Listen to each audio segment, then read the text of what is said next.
Ok. Boa tarde, gente. Tudo bem? Bom, eu sou o Thaleson Wilker. Hoje eu vou falar um pouco sobre o dia a dia de uma startup. Eu acabei não colocando, mas é de uma startup de tecnologia na Amazônia. Só desculpa estar um pouco nervoso, porque já é a primeira vez que eu palestro. Eu já organizo o DevOps Days há algum tempo em Belém, em outras cidades também, mas essa é a primeira vez que eu estou palestrando. Não imaginava que ia ficar tão nervoso, mas... o legal de tu começar a palestrar depois é porque tu chega, acho que se eu palestrasse primeiro eu ia estar mais nervoso ainda, mas apesar de estar longe de casa, eu já me sinto em casa, porque a comunidade de DevOps é isso, você interage e você passa a se sentir parte da comunidade.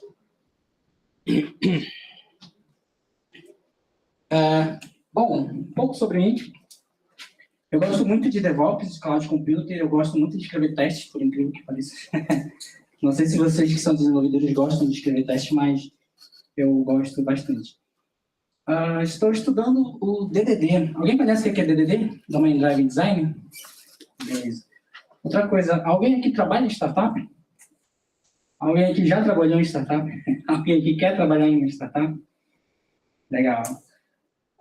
Além disso, eu sou entusiasta de tecnologias open source e de comunidades de pessoas, usuários e desenvolvedores de tecnologia.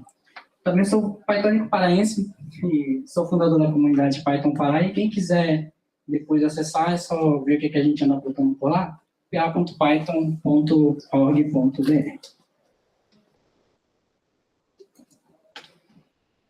Bom, eu vou começar tentando explicar um pouco de como que se constrói uma startup, como que se faz uma startup. De primeiro momento, toda iniciação de uma startup, ela parte a partir de uma idealização. A idealização de uma tese. Uma imaginação de que uma idealização de uma solução. A primeira coisa que a gente precisa entender quando a gente vai idealizar é identificar uma dor, identificar um problema. E esse problema ele pode ser tanto de um público específico quanto de um público geral. Mas toda a idealização ela segue a partir de uma dor, de um problema. Depois que você identifica a dor, você identifica o público-alvo, que você vai, onde aquela dor ela é iminente, onde aquela dor ela é recorrente. E aí depois você vai partir para, de fato, idealizar a tua tese, a tua solução. E aí também tu precisa, logo na parte de idealização do teu planejamento, tu precisa pensar no modelo de negócio. Porque é uma startup, tu vai vender isso em algum momento. E logo no começo também é muito importante você já pensar no teu time, nas pessoas que você vai começar ali desde o início, que você tem uma certeza que vão estar contigo ao longo dos anos e durante toda essa empresa aí. Beleza, depois que tu idealiza a tua solução, que tu imagina que pode funcionar no público-alvo, você vai partir para uma próxima etapa, que é a etapa de validação, que você precisa comprovar que aquela demanda existe e que as pessoas pagariam pela tua solução. Então, tu precisa primeiro desenvolver o teu MVP, né? A tua solução ela precisa ser mínima da mínima possível, para tu não gastar nem muito tempo e também nem muito dinheiro para um primeiro protótipo funcional. Depois tu precisa testar, precisa pegar esse MVP e botar na rua para alguém usar. E enquanto o MVP está rodando, tu precisa coletar as métricas, tu precisa coletar feedbacks, tu precisa ficar acompanhando o uso diário e o uso intermitente. E aí vai entrar no que a gente chama do ciclo da startup. Você constrói o MVP, você testa com o público real, você ajusta e depois você testa, você ajustou, né, então é um novo produto, você testa, coleta as métricas e vai no ciclo incrementando. Beleza. Então, isso tudo é só para você sustentar que a tua tese da tua solução ela é viável e que as pessoas pagariam pela tua solução. Agora sim que vem a etapa de execução. Então, você já validou o mercado, você já validou o público-alvo, você já viu que a tua solução ela funciona, você já tem uma estratégia mínima de plano de negócio, então você vai começar a preparar o primeiro piloto para ser pilotado pelo primeiro grupo de teste de fato. E aí o modelo piloto ele é uma evolução já do MVP. Então, o MVP ele vai ficar rodando ali durante um tempo, né, que vai ser o protótipo funcional, e às vezes funciona também para ser um protótipo demonstrativo, se você já tiver ali com uma estratégia de captação encaminhada. E aí, então, você vai testar, de novo, com o público selecionado para aquele teste. Você já tem um produto um pouco mais robusto, então os usuários que vão testar aquele produto, eles precisam ter noção de que aquilo é um teste, e que você vai estar implementando uma solução desenvolvida a partir da tua tese, digamos assim. E aí vem os novos ajustes. Depois que o produto está funcionando, depois que de fato ele está rodando como um modelo de negócio e um modelo de solução, você vai novamente ajustar aquela tua tese. Você vai, eu acho que eu acabei confundindo lá, mas ajustar novamente o teu modelo de negócio. E aí, com o teu modelo de negócio ajustado, você precisa partir para a parte de formalização da tua startup, do teu projeto. Só desculpem a coisa. Beleza, então aqui vem uma parte que, para mim, é uma das partes mais legais, que é a parte de crescimento, né? Preparar o produto para ele decolar e para ser divulgado e utilizado em massa, dependendo de onde tu quer desembarcar, que a gente fala. Desembarque de software é você colocar em uma cidade, colocar em outra região. Bom, para que você prepare esse produto para ele ser desembarcado, para que ele seja, que ele possa decolar, você tem que fazer alguns testes, outros testes a mais. Então, teste de carga e teste de segurança são fundamentais para que esse modelo de escalabilidade ele possa ter evidência de que ele é possível. E aí, com essa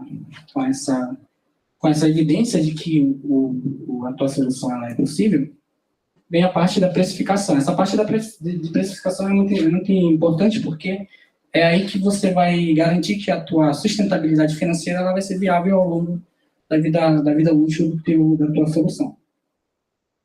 E o marketing também é fundamental para que essa tua solução ela possa ser divulgada, possa ser massificada o quanto antes e quanto possível imediatamente. E aí você já está começando o seu processo de escalabilidade. Nesse processo você vai passar a monitorar os OKRs. O que são os OKRs? Os OKRs são seus objetivos com aquele produto, com aquele projeto, o Objective Key Results. Então, a parte de monitoramento dos OKRs é muito importante, porque é a partir daí que tu vai decidir se vai valer a pena tu pivotar o teu produto ou não. É muito comum que você comece com uma solução sei lá, quadrada e no final você entende que melhor se encaixa uma solução redonda no mercado. E aí, monitorando os OKRs, você vai ter a certeza de que o caminho que você vai seguir. Os dados, eles guiam todas as decisões. E aí vem a parte de captação financeira. A parte de captação financeira já envolve mais a questão de negócios, a questão de saber vender o teu produto. Caso tu precise de mais recursos públicos ou recursos privados, você precisa ter um cara que ele é safo de editar, de pitch, que possa vender e possa trazer mais dinheiro para a startup. Beleza. Bom, isso é um guia básico de como que tu cria e tu escala uma startup, só que além disso, tem outras coisas que a gente também precisa aprender a se desenvolver. A principal delas, eu diria que é a resiliência. Pode não parecer, mas isso é uma palestra sobre DevOps, tá? Mas a questão de você ter uma adaptabilidade e você ter noção que tu vai enfrentar desafios ao longo da tua jornada é importante, e aí vem a questão da resiliência. O aprendizagem, ele é muito importante, porque você vai errar muito. É natural, tanto que o MVP ele é feito para quebrar. Ele não é feito para funcionar, então ele é feito para você quebrar, para você errar, para você corrigir, para você melhorar e você talvez quebrar de novo, mas com a noção de que é melhor que você quebre o teu negócio do que um concorrente quebre. Entendeu? Então, a aprendizagem contínua é fundamental. Bom, o equilíbrio emocional também, ele é um ponto muito importante. Porque não adianta tu ser um bom desenvolvedor, não adianta tu ser um bom programador, Não adianta tu ser um cara safo de negócio, mas o teu emocional é um desastre. O cara é horrível, enfim, é totalmente uma pessoa inconstante. Isso é fundamental quando a gente se trata de negócio. Lembre que ali você tem um mecanismo grande. Aí a gente já escalou a startup, então ela já está funcionando, já tem cliente usando, isso já faz parte da vida das pessoas. Então, você tem um equilíbrio emocional importante. E a questão da persistência, ela entra na seara de que você conseguiu pegar o mercado, pegou uma carteira de cliente boa, mas você não vai parar por ali. Você precisa ir além, você precisa desvendar novos horizontes. E, bom, também, assim como o momento de acelerar é importante, o momento de parar é tanto quanto. Às vezes a gente fica muito preso na paixão daquele teu negócio, o negócio está muito bom, as pessoas gostam, tá. Mas depois de um certo tempo você imagina que talvez o burnout não seja tão chique assim como todo mundo fala, né? Talvez o over-delivery, né, que ele entregar sempre, também não seja tão bom quanto parece. E aí você já chega num ponto em que eu sempre gosto de dizer que tempo não é dinheiro, tempo é vida. Então, saber parar é uma capacidade ligada à resiliência, que é muito importante quando você está lidando com esse tipo de modelo de negócio. Modelo acelerado, um modelo que muda sempre, um modelo de startup. Beleza? E, cara, a autenticidade, ela vai entrar na questão mais da questão da diferenciação. Qual que é o principal motivo daquele da tua solução existir? É somente para tapar um buraco? É somente para resolver um problema?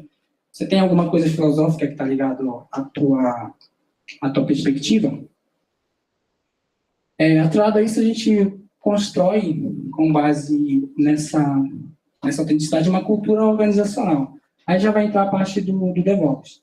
A parte da cultura organizacional é onde a gente começa a alinhar os valores de todos os setores, não só de tecnologia, mas também design, o financeiro, o marketing, o suporte técnico. Então, todo mundo está alinhado na mesma visão.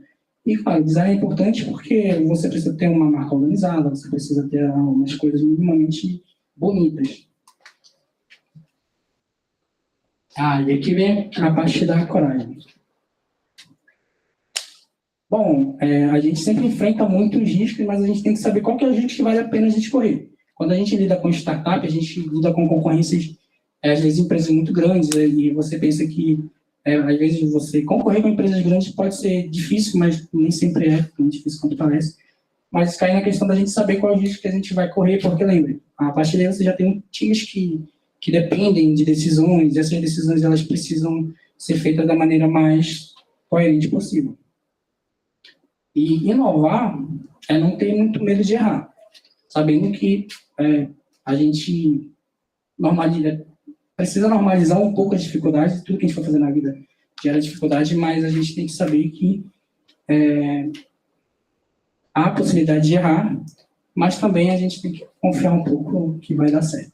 Como é que a gente vai ter a garantia de que as coisas vão dar certo? A tomada de decisão ela precisa ser um processo transparente. O líder ele não vai simplesmente fazer isso porque ele quer, então ele precisa sustentar a sua decisão. E a parte da inovação e da tecnologia, ela vai também ser base de apoio para a coragem, porque você vai utilizar que a inovação ela faz parte do crescimento, ela faz parte das tomadas de decisões. E aí você precisa assumir os riscos, né, das suas decisões, e aí, assumindo o risco, você passa a ter a liderança como de fato uma liderança, né? Como de fato um guia, não somente como o cara que dá ordem de cima para baixo e quem está abaixo tem que fazer tudo.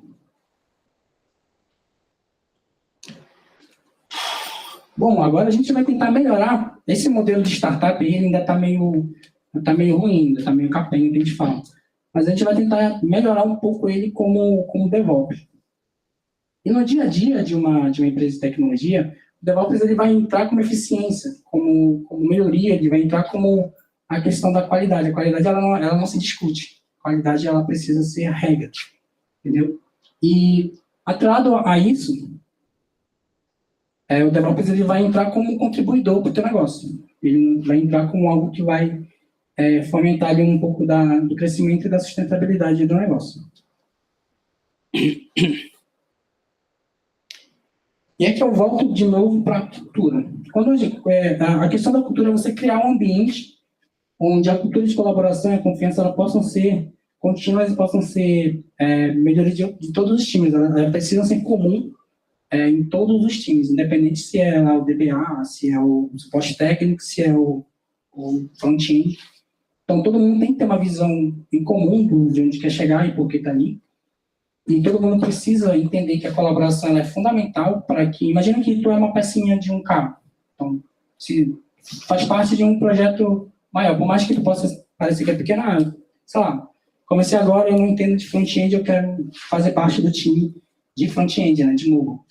Então, a questão da colaboração ela é importante, porque você nunca vai estar sozinho. Quando você colabora, as outras pessoas colaboram com você, isso faz parte e o time acaba se ajudando. Isso gera um ambiente de aprendizagem constante. Todo mundo já foi iniciante, todo mundo já teve lá que escrever seu Hello World, todo mundo já teve que instalar um Node, um Python da vida para fazer alguma coisa. Então, a aprendizagem ela é sempre constante. E tudo isso está ligado a uma cultura de entrega de valores. Você não é somente um codificador, você não é somente um executor de código, você faz parte do desenvolvimento de um produto que vai entregar valor para o cliente final.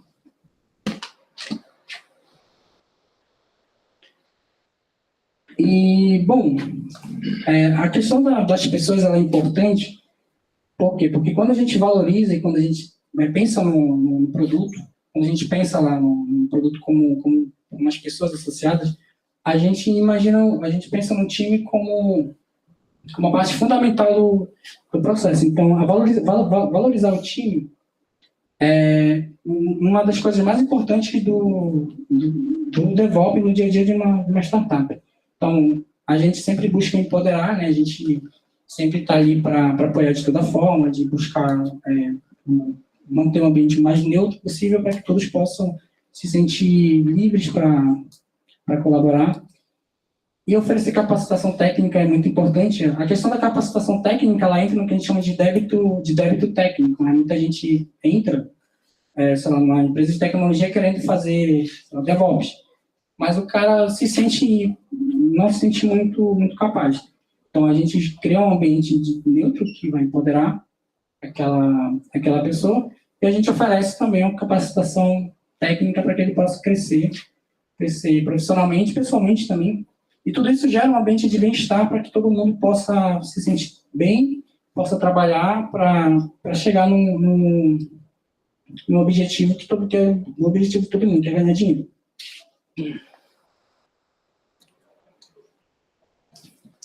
Cara, e quando a gente fala de pessoas, a gente não pode deixar de falar de comunicação. E a comunicação ela precisa ser clara, aberta e transparente entre todos. Essa vem muito da essência do DevOps, né? Você reduzir barreiras, você diminuir as barreiras o mínimo possível para que essa comunicação ela fique cada vez mais clara. E a comunicação ela sempre é baseada na transparência. A questão do feedback, ela é sempre a questão do feedback. Eu acho que feedback sempre são construtivos, né? Feedback que não são construtivos são críticas. A gente sempre usa o termo feedback para que a gente possa sempre ir apontando, né, como que a gente imagina que as coisas elas devem funcionar um pouco melhor. Isso são sempre sugestões, tá? Nunca é imperativo, não são nada. São sempre sugestões do meu ponto de vista, que talvez eu imagino que isso possa funcionar, quem sabe. E manter essa rotina documentada também é importante. Eu gosto de escrever teste, mas eu não gosto muito de escrever documentação. Então, isso é uma parte que, para mim, é meio chato, mas é fundamental. Você documentar os processos que envolvem o dia a dia de todo mundo. Bom, e aí, quando a gente fala de negócio, né, a gente está falando de tecnologia, a gente está falando de soluções que vão envolver alguma dessas coisas, né? Pode envolver, sei lá, um container, tu pode desenvolver com framework microserviço, tu pode desenvolver monitoramento com Grafana. Então, essa parte da tecnologia, a gente sempre diz que ela é um fator importante quando a gente fala de startup, mas tudo isso vem de um outro processo, que é você manter o ambiente e as pessoas mais confortáveis para que isso daqui não passe a ser o medo, isso passa a ser curiosidade, isso passa a ter vontade para aprender sempre mais. E a cultura organizacional, voltando aqui para a questão da rotina, ela vai definir como as pessoas trabalham e decidem se relacionar dentro da empresa. Ela vai ser um alicerce que sustenta a inovação. E isso é importante porque na empresa que eu trabalho, a gente passou por esse processo de definir uma cultura organizacional baseada em alguns passos, em alguns pontos. O que eu mais gosto dele é que a gente evita pedir permissão, pedir desculpa. A gente evita pedir desculpa e prefere pedir permissão, entendeu? Então, a gente passa primeiro, assim, depois pede desculpa. É no sentido de você ter a autonomia, você buscar o teu protagonismo para você contribuir de uma forma mais efetiva. E tudo isso é atrelado a tópicos ligados à cultura organizacional. Tem outro ponto que eu gosto muito, que as tuas decisões elas precisam ser fundamentadas. As tuas opiniões, no caso, elas precisam ser fundamentadas. Quando você for colocar alguma coisa em pauta, precisa ter dados, você precisa ter alguma evidência de que aquilo faz sentido, e se não tiver, a gente talvez possa te ajudar para que tu desenvolva melhor essa visão que tu teve agora, mas todas as opiniões elas têm que ter dados para não ficar se baseando nos achismos, né? Quando tem muito achismo, a coisa fica meio imprevisível.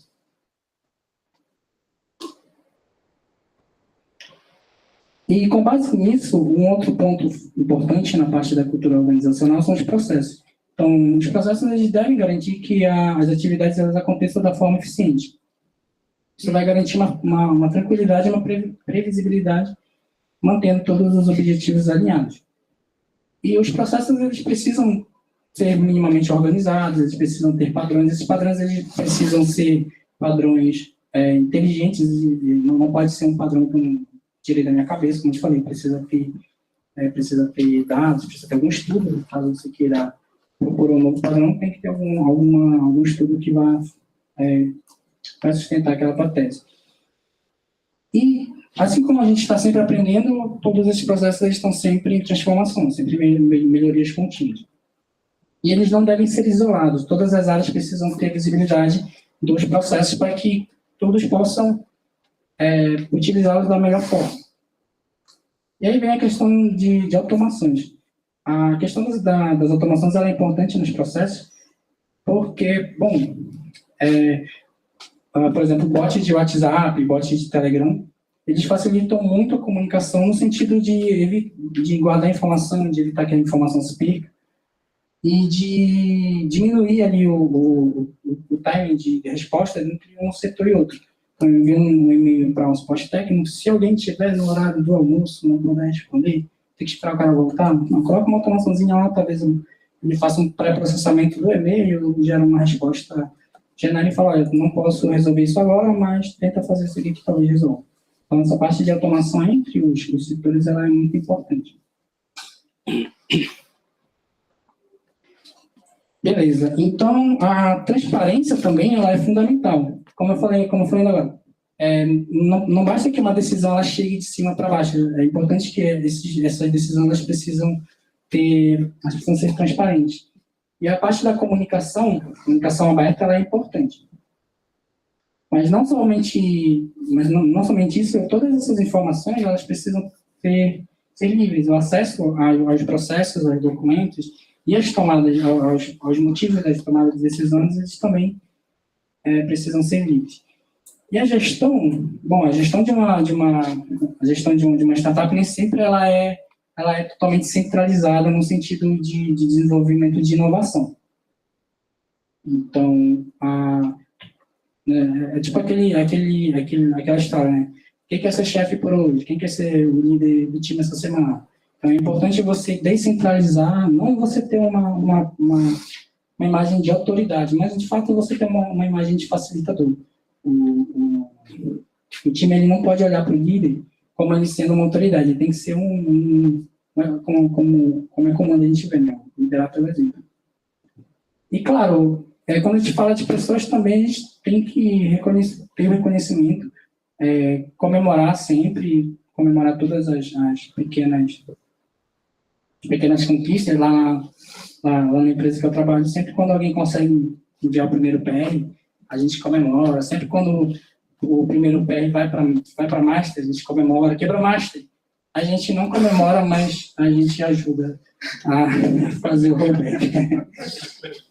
Mas quebrar Master, cara, é uma coisa comum, já aconteceu comigo. Eu acho saudável, inclusive, passar por esses perrengues. Então, tá tranquilo. Sabendo fazer o rollback, tá tranquilo. Ainda na parte da transparência, volto sempre à questão de pessoas. Perceba que eu estou falando muito pouco de tecnologia, estou falando mais de pessoas. As pessoas, elas realmente, na tecnologia, as pessoas, elas são mais importantes. Então, você garantir o empoderamento do teu time, ele é fundamental. Para que todos eles possam ter um ambiente para tomar as decisões. E, bom, essas tomadas de decisão elas não podem ser limitadas a nenhum tipo de posição técnica, nenhum tipo de posição de gestão. E ela precisa ser baseada na confiança. É muito ruim quando tu tem no teu time alguém que tu não confia, e pior, quando a pessoa não confia em ti. Então, essa parte da confiança, ela é fundamental, né, ainda na cultura organizacional. A liberdade, ela vai funcionar no sentido de que a gente dá uma flexibilidade para o membro do time, para que ele possa se desenvolver. Aí eu não consegui encontrar um ícone, me perdoe novamente. Mas a liberdade ela é importante para que o membro do time possa se desenvolver, porque às vezes é comum, a pessoa entra na área de front-end, mas ela gosta mais de dados. Então, essa liberdade, então, tá bom, você gosta mais de dados, daqui a uma semana tu me traz aqui um documento te explicando o que é uma IA, o que é uma machine learning, que talvez a gente possa te encaminhar, certo? E não punir os erros, cara. Como eu falei, quem nunca quebrou a master aqui, quem nunca quebrou uma production na vida? Eu quebrei alguns. Mas, como eu falei, também você manter esse nível de tensão dentro de um ambiente saudável, ele é importante. Porque eu acho que agora o João está falando, nossa, precisa passar um tempão para tu enviar um PR, depois tu PR ser mediado. Então, é comum que esses processos eles sejam mais demorados. E quando a gente fala de cultura organizacional, a gente não... os erros, eles estão, digamos que, contra a inovação. Então, se você ficar punindo... tu escreveu um código, ele funciona, mas o código não está com qualidade adequada, o link está horrível. Então, volta lá na questão do feedback. Fala, olha, o código está legal, eu acho que talvez, se você documentasse um pouco melhor, a gente poderia melhorar o teu código e a gente conseguia melhorar a qualidade do nosso trabalho como um todo. E aí, vem a questão de você descentralizar a liderança. A questão como eu falei, é diferente você ter uma autoridade dentro da sala, né? Quem nunca estava contando uma piada, chegou o chefe e ia ficar aquele silêncio chato. Tipo, nossa... Acabou a piada porque a piada chegou, né? Então, essa parte de você tentar descentralizar a imagem de liderança, ela é importante, porque a cultura organizacional, justamente, ela volta aqui, ó, confiança e liberdade. Você não pode manter um ambiente autoritário, você não pode manter um ambiente que vai dificultar as pessoas de se comunicar, que vai dificultar as pessoas de tomar decisão e de serem autênticas. Nessa startup que eu trabalho, a gente sempre preza muito pelo protagonismo. Então, se você, por exemplo, como eu falei, é comum que a pessoa entre no front-end, mas aí ela gosta mais ou de dados, ou de IA. Então, seja um protagonista, se você gosta mais de dados, estude. Na semana que vem tu traz aqui uma explicação do que tu estudou, do que tu aprendeu, que a gente pode ver o que a gente faz aí pra ti.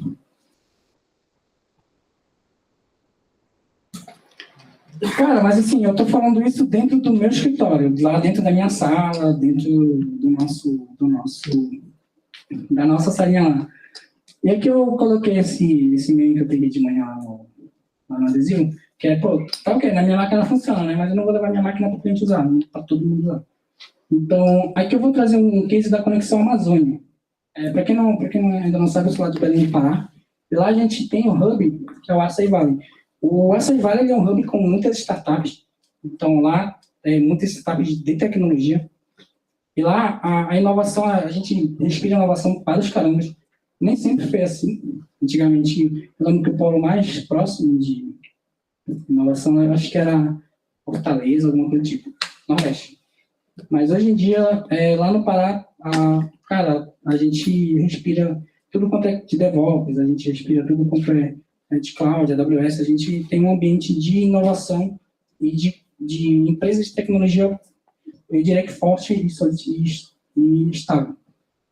Só que nem tudo é só dentro de casa, nem tudo é só ao meu alcance. A gente também tem aí uma conexão com a Tucuju Valley. Eles fazem muito parecidos com o que a gente faz aqui no Pará, só que eles são lá de Macapá. E os caras são bravos demais. Eu lembro que eu conversei com o Canhá, que ele me mostrou como é que eles faziam umas pipeline do GitHub, lá no site dele. Eu falei, não, por que vocês pipeline no site front-end? Não, porque a gente tem aqui, não é só nosso front-end e tal. Mas aí ele me mostrou todo o hub de tecnologia que eles usam lá.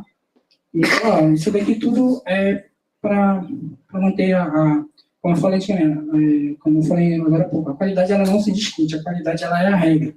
Então, lá, a tecnologia, ela é o principal ferramenta. A mesma coisa acontece em Manaus. Jaraqui Valley, Jaraqui, esse peixe, não conheço o peixe, mas eu conheço um pouco do que a galerinha faz lá em Manaus. Só que lá em Manaus eu sou mais próximo das pessoas de comunidade. Então, a comunidade de DevOps de Manaus está começando agora, é uma comunidade muito emergente, e aí a gente está trocando figurinha com a região norte. Então, eu falo, olha, aqui no meu escritório, a gente faz umas coisas desse e assim, assado e cozido. Como é que vocês fazem isso? Então, aqui a gente faz dessa forma. Eu falo, pô, legal, vamos fazer um etapa online para a gente trocar uma ideia. Vamos fazer aqui um desafio de dojo de código no GitHub para a gente ver como é que está a galerinha aí. Então, essa parte de conexão amazônica aqui, eu diria que é uma rede de inovação e de tecnologia da região norte que é muito forte. Então, quem quiser conhecer um pouco mais sobre as startups e sobre os modelos de tecnologia que a gente está fazendo, que eles estão fazendo, eu recomendo, porque os caras são bons demais. Bom, agora eu volto para o meu escritório, volto para o time.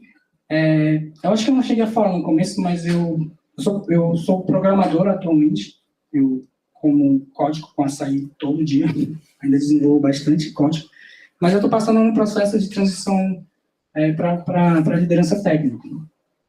Eu já fiz de tudo, fui DBA, fui DevOps, eu fui analista de segurança, fiz tudo lá aqui na startup que eu trabalho. E hoje em dia, como chegou mais gente, então a gente já passa já estou me posicionando melhor para uma posição de, como que eu posso dizer? Organização tática do time. Então, o time ele é muito importante. E partindo do dia a dia do time de desenvolvimento, a gente tem nossas sprints. Lá a gente faz a sprint semanal.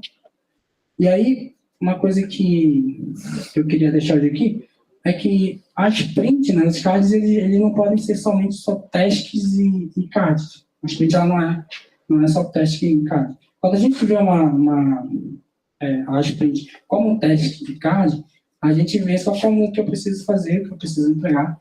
E eu entreguei e tá tudo certo.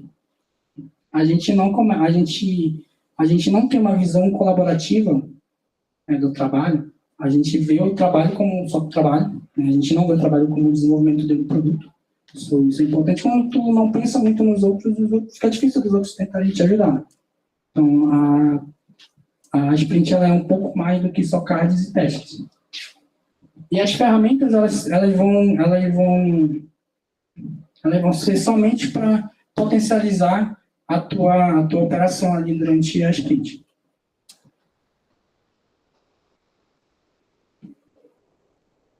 Opa, deixa eu ver aqui. Tá. Então, a sprint, ela é de fato, esse daqui eu não consegui também, eu acho que os ícones não tiveram pegar. Mas a sprint, ela é uma entrega de um valor. Quando a sprint ela é evolutiva, você vai estar melhorando o produto. Quando a sprint ela é corretiva, você também vai estar melhorando o produto. Então, a sprint ela é uma entrega de valor para o cliente final. E esse cliente final, ele meio que a satisfação dele vai envolver a satisfação de todo o resto do time. Beleza? Então, a sprint é sobre entrega de valor, é sobre o impacto quando você tem muitas pessoas utilizando. Como eu falei, quando você tem um sistema que já foi desembarcado em várias cidades, em vários locais, você tem muitas pessoas usando, então aquilo faz parte da vida das pessoas. E a tua entrega, ela vai entregar um valor para a vida daquelas pessoas. E quando a gente tem esse objetivo muito claro, de que a sprint ela é uma entrega de valor, o time ele fica um pouco mais motivado, porque é a partir desse valor que a gente consegue melhorar a vida de todo mundo. Melhorar, sei lá, precisa de home office, beleza, a gente tá na saúde ok, e a gente consegue ter algumas flexibilidades. Cara, e aí a gente chegou na era da IA. Isso tudo é um modelo de startups mais ou menos comum, só que agora a gente tem esse carinha aqui, a gente tem as IAs. E eu ouço muito essa frase. Hoje em dia qualquer um pode programar com IA. Mas eu queria perguntar para vocês, hoje em dia qualquer um pode programar com IA? Qualquer um pode ser um programador com IA? Não. Não, porque IA não é porque programar certamente não é só escrever prompt, né? Prompt engineering talvez não seja. E, cara, é o seguinte, ainda sobre essa questão de qualquer um pode programar com IA, não, entrando aqui um pouco no vibe coding, no programming com IA, eu quero deixar essa reflexão aqui, ó. Não faz sentido pensar em solução sem entender o problema. E não faz sentido você pensar em implementação sem compreender a solução. Então, novamente, quando a gente pensa que a IA vai resolver tudo, talvez ela não resolva tudo. Talvez precise de alguém, ou precise de um fator mais importante ali. E, cara, ainda voltando na parte de hoje em dia qualquer um pode programar com IA, vem a questão do ego. Será que um dia uma IA vai superar o programador? Será que essa IA programa melhor que eu? Não vou usar essa IA porque talvez eu vai me sentir coagido porque ela escreve uma tonelada de código em 2 segundos e eu nunca vou ser capaz de fazer isso. Então, não se comparem a IA. É mesmo que querer dar uma corrida com uma moto, com um carro. Nunca vai ganhar meio, porque é uma máquina. E aí tu entende que o papel do programador ele não passa a ser somente como um executor, né? Como se você voltar na task, ele não vai ser somente um check, ele vai ser o programador ele não é mais um executor, ele vai ser um orquestrador, ele vai utilizar todas as tecnologias, inclusive as IAs que codificam, as IAs que fazem code review, as IAs que geram documentação, isso tudo está disponível para que o programador seja programador, orquestrador, que possa ser mais eficiente e também, por que não, ser mais criativo, né? Então, a IA ela é somente, não diria que somente, né? Ela é uma ferramenta importante hoje em dia, mas ela nunca vai substituir o programador, não. Bom, sobre a cultura de startups, eu finalizei na parte do time, então, desde a concepção da ideia até a parte de você colocar o modelo para funcionar, até a parte do dia a dia, né, de você ter que lidar com processos, de você ter que gerenciar o ambiente, você ter que gerenciar as pessoas, isso é bem complicado. Mas é legal, porque A cultura de DevOps ela é muito plural. Como eu falei, eu sou programador, então eu sou cria de comunidade, e eu acredito nas comunidades como pontes e não como muros. Dito isso, eu queria convidar vocês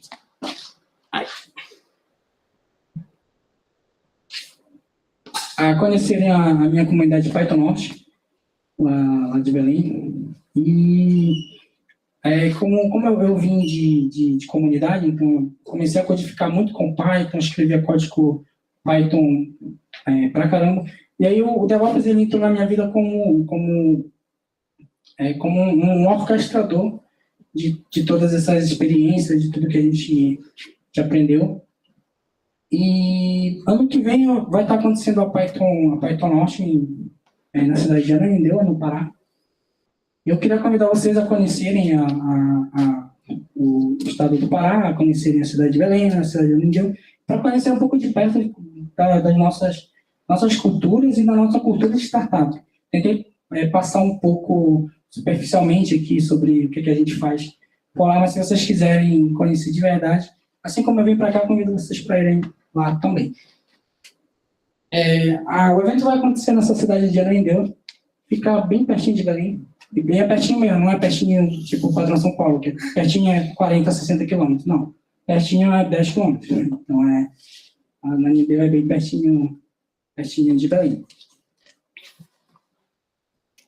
E quem quiser participar, né, do evento da Python Norte do ano que vem, eu vou estar dando esse cupom de desconto, então ele vai abater 50% do ingresso, então todo mundo está convidado para ir. E utilizem esse cupom de desconto para quem quiser conhecer mais sobre o dia a dia de startup, de comunidade. Eu garanto que não vão se arrepender. O que eu queria deixar a mensagem no geral é isso. Desculpa o nervosismo, realmente foi a primeira vez que eu tive que enfrentar um público violando. Eu já organizo o DevOps Days há algum tempo em Belém, organizo meetups, organizo outros eventos, mas é a primeira vez, de fato, que eu estou palestrando. Então, me perdoe qualquer coisa e muito obrigado pela sua atenção. E quem quiser se conectar comigo, esse é o meu LinkedIn. Beleza? Valeu!